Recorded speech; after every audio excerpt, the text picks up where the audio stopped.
ഈ അന്നേ ഇവിടെ ഒരു ഇപ്പം ഇവരെല്ലാവരും കൂടെ ഇപ്പോൾ ഒരാൾ ഡയറക്റ്റ് ചെയ്യുമ്പോൾ ഒരാൾ അഭിനയിക്കുന്നു, മറ്റേക്ക് പാടാൻ അവസരം കൊടുക്കുന്നു. അപ്പം അന്നേ അങ്ങനെ ഒരു ബെൽറ്റ് അതായത് ഒരു കൂട്ടായ്മ ഉണ്ടായിരുന്നല്ലേ? ഇല്ല, അങ്ങനെ ഒരു ബെൽറ്റ് എന്ന് പറയാൻ പറ്റില്ല. ഫ്രണ്ട്ഷിപ്പ് എല്ലാ സ്ഥലങ്ങളിലും ഉണ്ട്. കോഴിക്കോട് ഫ്രണ്ട്ഷിപ്പ് ഇല്ലേ? കോഴിക്കോട്, അതെ, കോഴിക്കോട് എന്ന് പറഞ്ഞാൽ ശശിയേട്ടൻ്റെ എല്ലാ പടങ്ങളിലും പപ്പുവേട്ടൻ ഉണ്ടായിരുന്നു.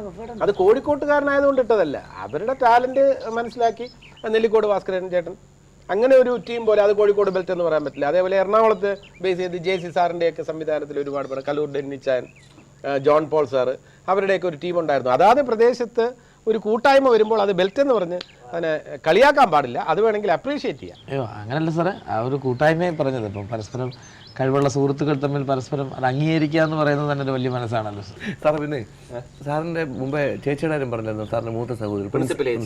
ഇപ്പോൾ ഇന്റർവ്യൂവിൽ വായിച്ചിട്ടുണ്ട് സാറ് വെള്ളാനകളുടെ നാട്ടിൽ അഭിനയിക്കാൻ പോയപ്പോൾ ഒരു രസകരമായ സംഭവം ഉണ്ടായില്ലേ?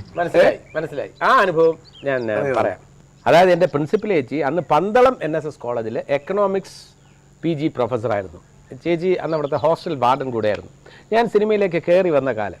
അപ്പോൾ കോളേജിൽ വിമൻസ് ഹോസ്റ്റലിലെ വിദ്യാർത്ഥിനികളെല്ലാം കൂടെ, വാർഡനും കൂടെയാണല്ലോ, ചേച്ചിയോട് ചെന്ന് പറഞ്ഞു, ടീച്ചറിൻ്റെ അനിയൻ്റെ സിനിമ ഇവിടെ പന്തളം അശ്വതി തിയേറ്ററിൽ കളിക്കുന്നുണ്ട്, നമുക്ക് കാണാൻ പോവാം. പടം വെള്ളാനകളുടെ നാട്. ഹിറ്റ് പടമാണ്, മോഹൻലാൽ ഉള്ള പടമാണ്, നല്ല പടമാണ്. അപ്പോൾ അവിടെ തന്നെ ചേച്ചി പറഞ്ഞു ശരി നോക്കുന്നു പോവാം, മാറ്റിക്ക് പോവാം.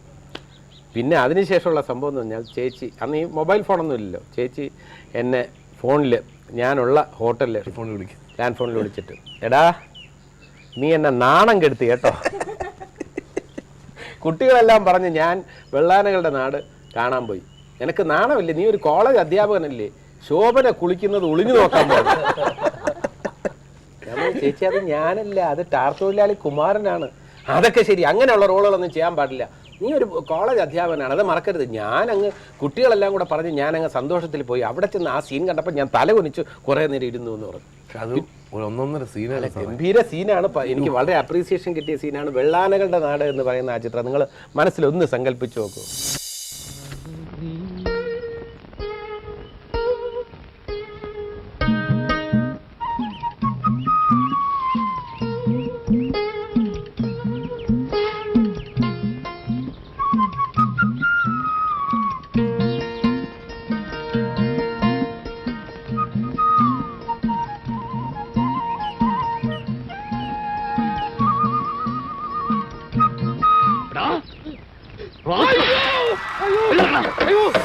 അതുപോലെ ആ സിനിമയിൽ വേറെ ഏറ്റവും കൂടുതൽ വിറ്റുണ്ട്. ആ പാത്രത്തിൽ അവര് ഭക്ഷണം പാചകം ചെയ്യാനായിട്ട് ആ പറമ്പിൽ അടുപ്പ് കൂട്ടിയിട്ടാ കലത്തിൽ വെള്ളം വെച്ചേക്കുമല്ലേ, വെള്ളം വെച്ചേക്കുമ്പോ സാറ അതിനകത്തുണ്ട് ചീപ്പും. മധുര 17 വിരുന്നുകാരി മനസ്സമ്മതം തന്നാട്ടെ. അതില് വെള്ളാനകളുടെ നാട്ടിൽ രസകരമായിട്ടുള്ള വേറൊരു അനുഭവമുണ്ട്. അതായത് അതിനകത്തൊരു ഫൈറ്റ് സീക്വൻസ് ഉണ്ട്. അതിൻ്റെ നിർമ്മാതാവ് മണിയമ്പിള്ള രാജുവാണ്. അപ്പോൾ വെള്ളാനകളുടെ നാട്ടിൽ ഒരു സീൻ എടുത്തു. ഫൈറ്റിന് വില്ലന്മാർ ഫയൽ എടുത്തുകൊണ്ട് പോകാൻ നേരത്ത് മോഹൻലാലും ഞാനും കൂടെ വന്നിറങ്ങുന്നു. അന്ന് ഷോട്ട് എടുത്തു. അപ്പോൾ അന്ന് മോഹൻലാൽ എന്ന ഹീറോയുടെ കൂടെ ഈ വില്ലന്മാർ ഫയൽ എടുത്തുകൊണ്ട് പോയാൽ കുഴപ്പമാവും. അപ്പം നായകൻ എൻട്രി ആകുമ്പോൾ തിയേറ്ററിൽ കയ്യടി ഉറപ്പാണല്ലോ. അപ്പോൾ മോഹൻലാലും ഞാനും കൂടെ വന്നിറങ്ങുന്നതായിട്ട് എടുത്തു. 2 ദിവസം കൊണ്ടാണ് ഫൈറ്റ് എടുത്തത്. പിറ്റേ ദിവസം വൈകുന്നേരം ആയപ്പോൾ പ്രിയദർശൻ പറഞ്ഞു ആ ഷോട്ട് ഒന്നുകൂടെ എടുക്കണം, അത് മോഹൻലാൽ വരുന്നതായിട്ട് തനിച്ച് വരുന്നതായിട്ട് എടുക്കണമെന്ന് പറഞ്ഞു. ഞാൻ ചോദിച്ചു അതെന്ത്? അല്ല, മണിയമ്പിള്ള രാജുവാണ് പ്രൊഡ്യൂസർ. മണിയമ്പിള്ള രാജുവിൻ്റെ സജഷനിൽ ഹീറോ ഒരു വളരെ ഡൈനമിക്കായിട്ട് വില്ലന്മാരെ തകർക്കാനായിട്ട് ഹീറോ ഒറ്റയ്ക്ക് വരുന്നതാണ്, അവിടെ ജഗദീഷ് കൂടെ വന്നാൽ ശരിയാവില്ല എന്ന് പറഞ്ഞു. എനിക്ക് വലിയ വിഷമം തോന്നിയൊരു സംഭവമാണ്. അപ്പോൾ മണിയമ്പിള്ള രാജു പറഞ്ഞാൽ സത്യമുണ്ട്. കാരണം രജനീകാന്ത് തനിച്ച് വരേണ്ടടുത്ത് തൊട്ടിപ്പുറത്തൊരു ആർട്ടിസ്റ്റ്, കോമഡി ചെയ്യുന്ന ഒരു ആർട്ടിസ്റ്റ് കൂടെ വന്നു കഴിഞ്ഞാൽ അതിൻ്റെ പഞ്ച് ചിലപ്പോൾ കുറയും. ഹീറോയ്ക്ക് കിട്ടേണ്ട കയ്യടി മുഴുവൻ ഹീറോയ്ക്കാണ്.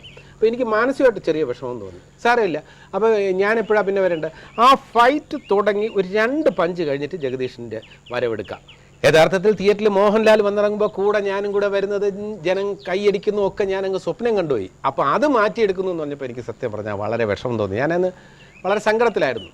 പക്ഷേ ചില കാര്യങ്ങൾ നമ്മളെ സങ്കടപ്പെടുമ്പോൾ അതിന് വേറെ ചില പോസിറ്റീവ് വശങ്ങളുണ്ട്. അതെന്താണ് സംഭവിച്ചത്? തിയേറ്ററിൽ റിലീസായപ്പോൾ ആദ്യം ഫയൽ എടുക്കാനായിട്ട് മാഫിയ ശശിയാണ് ഫയൽ എടുക്കുന്നു, വില്ലന്മാർ ഫയൽ എടുക്കുന്നു. ദാ എൻട്രി മോഹൻലാൽ. CP നായർ എന്ന് പറഞ്ഞ ക്യാരക്ടർ വരുന്നു. ജനം ഭയങ്കര കൈയടിച്ചിട്ട് ഈ ഫയൽ വാങ്ങിക്കുന്നു. അങ്ങോട്ട് ഫൈറ്റ് നടക്കാൻ നേരത്ത് 2 പഞ്ച് കഴിഞ്ഞിട്ട് ഞാൻ വരുന്നു, എനിക്കും നല്ല കയ്യടി കിട്ടി. പറഞ്ഞു മനസ്സിലായില്ലേ? അത് നേരത്തെ ഉള്ള രീതിയിൽ ഇട്ടിരുന്നെങ്കിൽ അത് മോഹൻലാലിന്റെ കയ്യടി, അതിൽ നിനക്ക് റോളൊന്നുമില്ല. പക്ഷെ ഞാൻ എൻട്രി ആയപ്പോഴും എനിക്ക് കയ്യടി കിട്ടി. എന്തായാലും ആദ്യം വിഷമിച്ചെങ്കിലും പിന്നെ ഭയങ്കര സന്തോഷിക്കാൻ പറ്റിയല്ലേ? അപ്പോൾ നമ്മൾ സിനിമയെ സംബന്ധിച്ചിടത്തോളം ഓരോ കാര്യങ്ങളും നേരത്തെ തീരുമാനിക്കപ്പെട്ടിരിക്കുന്നു. അങ്ങനെ സിനിമയിൽ ഒരുപാട് അനുഭവങ്ങളുണ്ട്. ഒരു കാര്യം ഞാൻ പറയാം, സിനിമയിലേക്കുള്ള വരവെന്ന് പറഞ്ഞാൽ സിനിമയിലേക്കുള്ള വരവെന്ന് പറഞ്ഞിരുന്നാൽ അത് ആരുടെ ആയാലും അത്ര ഈസി ഒന്നുമല്ല. നമ്മൾ മോഡൽ സ്കൂളിൽ പഠിച്ച് വളർന്നവരാണ് സിനിമാ രംഗത്തുള്ള പല ആർട്ടിസ്റ്റുകളും. പിന്നെ ഞാൻ ഗവൺമെൻറ് ആർട്സ് കോളേജിൽ അവിടെ പഠിച്ചിരുന്നവരും ഇന്ന് സിനിമാ രംഗത്തുണ്ട്. ഞാൻ മാർവാനസ് കോളേജിൽ പഠിച്ചിട്ടുണ്ട്, അവിടെ പഠിച്ചിരുന്നവരും സിനിമാ രംഗത്തുണ്ട്. അവരൊക്കെ കലാരംഗത്തുണ്ടാകണമെന്ന് ആഗ്രഹിച്ചിരുന്നവരാണ്. പക്ഷേ ഇത് മാത്രമാണ് ലൈഫെന്ന് വിചാരിച്ചാൽ പറ്റില്ല. സിനിമാ രംഗത്തേക്ക് കടന്നു വരുന്നവരോട് എനിക്ക് പറയാനുള്ളത്, ടാലൻറ്റ് വേണം, ദെൻ ഭാഗ്യം വേണം, പ്രയത്നം വേണം. അതോടൊപ്പം തന്നെ ഇത് മാത്രമാണ് ജീവിതം എന്ന് കരുതിയിരിക്കാനും പാടില്ല. കാരണം സിനിമ എന്ന് പറഞ്ഞാൽ നല്ലൊരു ഹോബിയാണ്. നല്ലൊരു പ്രൊഫഷനാക്കാൻ പറ്റുമെന്ന് ചോദിച്ചാൽ എത്ര പേർക്ക് പ്രൊഫഷനാക്കാൻ പറ്റും? അപ്പോൾ അതുകൊണ്ട് കിട്ടുന്ന കാര്യങ്ങളിൽ സംതൃപ്തി കണ്ടെത്തണം. അനുഭവങ്ങൾ നമുക്ക് തുടരാം.